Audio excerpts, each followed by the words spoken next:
Hi everyone, my name is Rajoshi Paul. I shall be here doing the equity briefing alongside Tosif.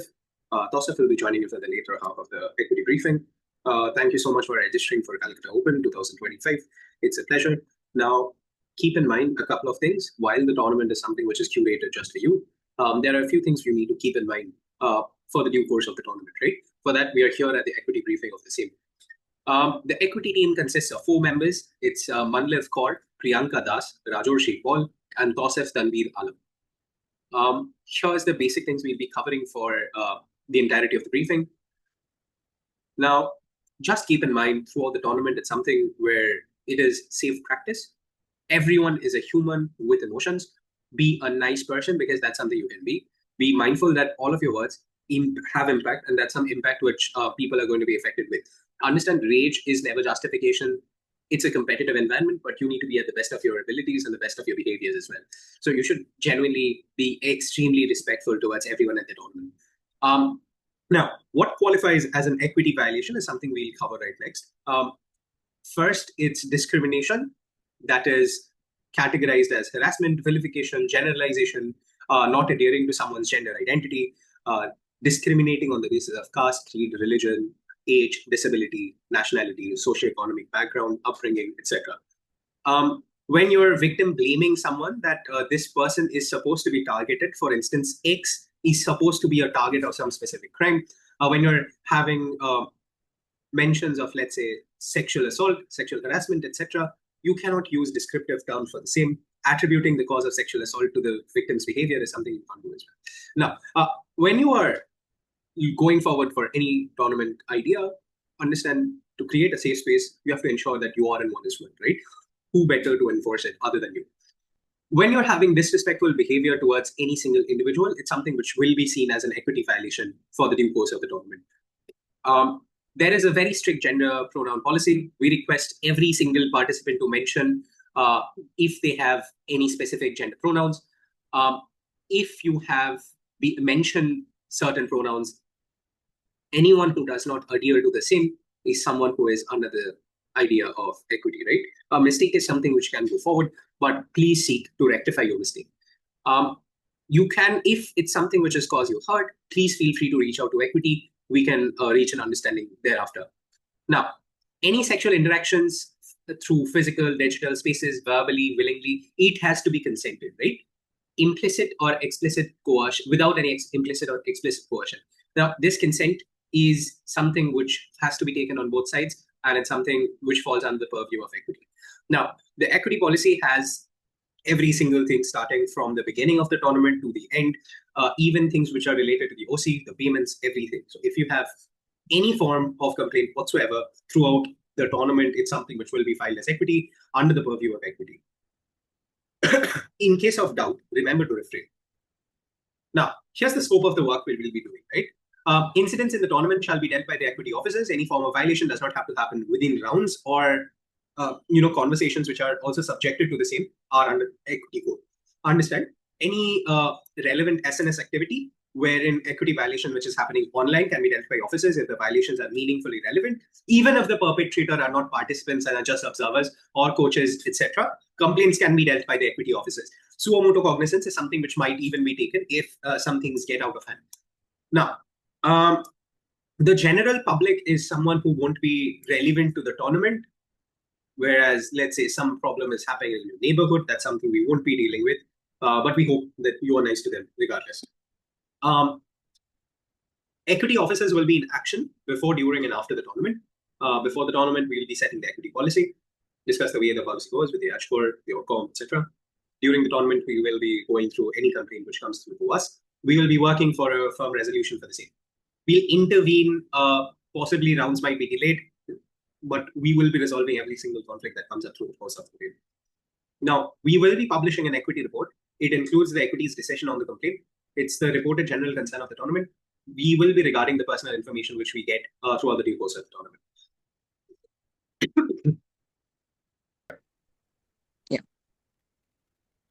All right, great. So hi, everyone. I'm Bausa, and I'm just going to discuss what the resolution methods are in case you feel an equity violation has been committed or you just have some concerns that you want to share with us. Do note that You don't have to worry about whether or not something qualifies as an equity violation. You can just chat to us.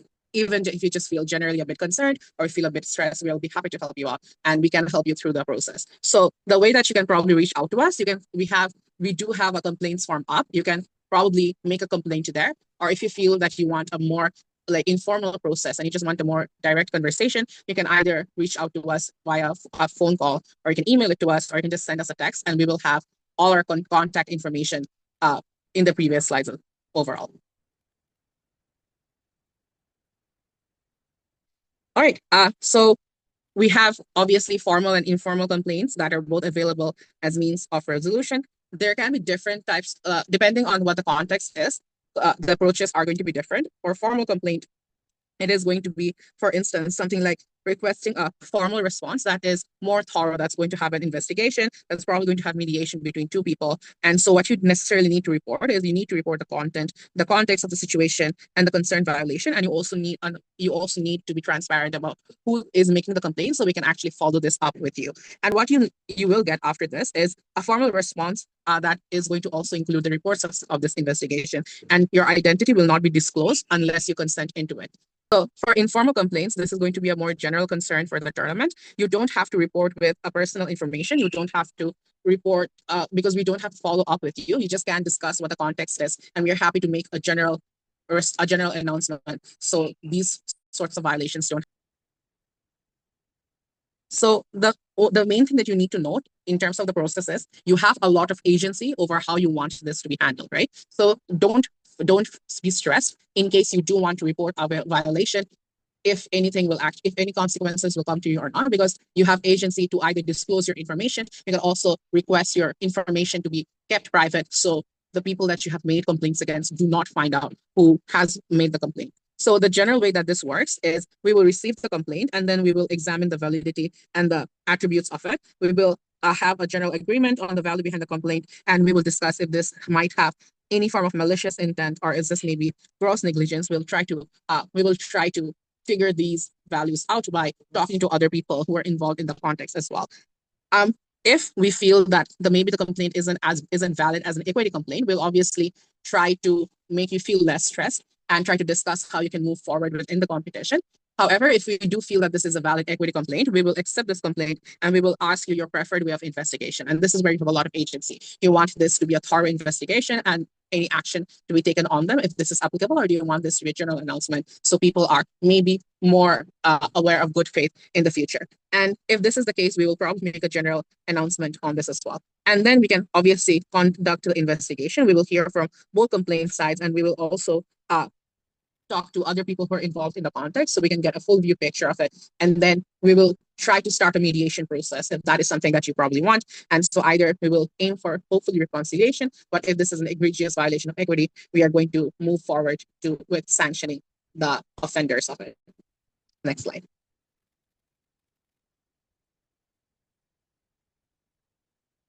So the last thing to just discuss is opting out from motions. So some motions have context that might be quite triggering for certain individuals. And if you feel like you cannot debate a motion, we will allow you to opt out from a certain debate. And the objective of this is to provide debaters and judges a last resort to avoid or minimize psychological damage by debating a motion so your tournament experience does not get hampered. The examples of this are when motions might complain triggering topics such as sexual violence, or maybe some illustrations of war, which is quite close to your heart. Next slide.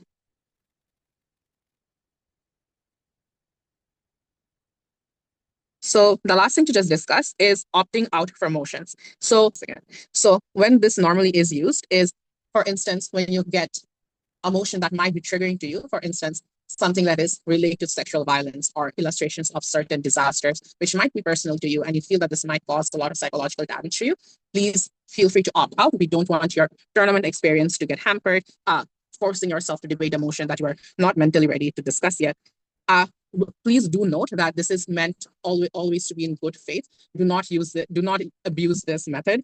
Do not opt out just because you don't like a motion. Do not opt out to gain any form of advantage over here. Again.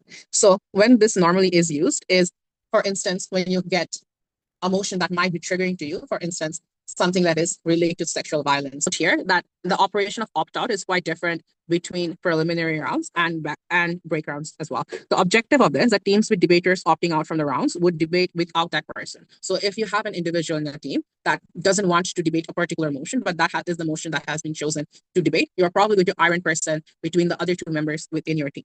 Teams would still be eligible to break here, and the debater who opted out would not be eligible for speaker prizes. The debater who opted out will receive the average score of the other rounds after all the preliminary rounds in the tab. The iron person who spoke multiple times will receive the higher score within the round. The judge who opted out will receive the average score of the other rounds after all the preliminary rounds are over. The entire team, if they opt out with a valid equity concern, will have to follow the opt-out policy in this tournament, which is 1 round max. And examples of this for teams who want to opt out from the break rounds, the CAP has prepared backup motions to debate on. So please do contact CAP as soon as possible if you want to opt out of a motion during break rounds. However, if the opt-out is not because of valid equity concern, reserve teams or the next qualifying team will advance as a default. Iron personing is not something that you can do during the out rounds. It's only possible during the in rounds. The next slide.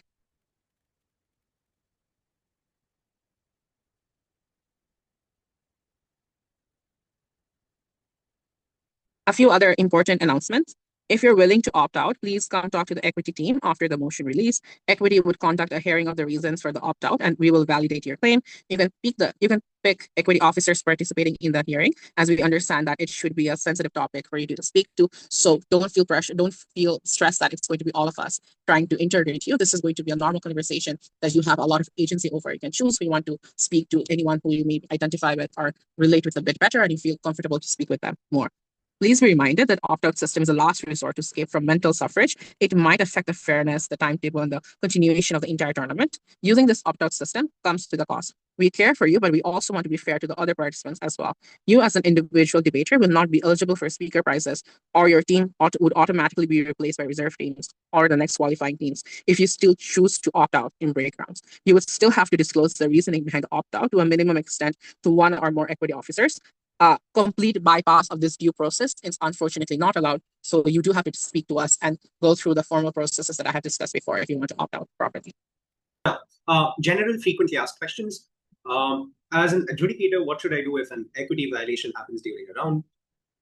You do not take equity concerns into your own hand. You can calm things down specifically during that specific time, but then we would ask you to refer back to the equity. We will be heading in and sorting things out for you. Don't hesitate to consult us if you feel suspicious or even slightly concerned about something which has happened in your room. We will be examining your complaint sincerely and thoroughly to ensure that we reach a conclusion regardless.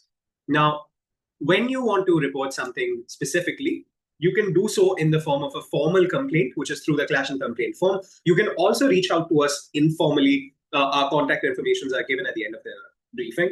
You can reach out to us as well. We are more than happy to help you. Understand? You can also report an equity even if you're a bystander, right? Which means that if you see something wrong happening, you can submit an informal complaint or suggest the victim to report it to any of the equity officers right then and there. When you're reporting anything informally, you can choose to have your own name subtracted from the same, that is remain anonymous. We understand that even though you have to reach out to us, we will be carrying out a thorough investigation nonetheless. Now, here's the clash and complaint form, which is going to be here. Our contact information are out here given. You can reach out to us on Discord as well. We'll be marked in green on the Discord servers. We will check every single DM which we get. Our numbers are out here as well. You can reach out to us. We will reach a resolution. All right. Thank you so much. That's it from the end of us. Have a great tournament. We wish you the best of luck for Cal Open 2025. General frequently asked questions. As an adjudicator, what should I do if an equity violation happens during a round? You do not take equity concerns into your own hand. You can calm things down specifically during that specific time, but then we would ask you to refer back to the equity. We will be heading in and sorting things out for you. Don't hesitate to consult us if you feel suspicious or even slightly concerned about something which has happened in your room. We will be examining your complaint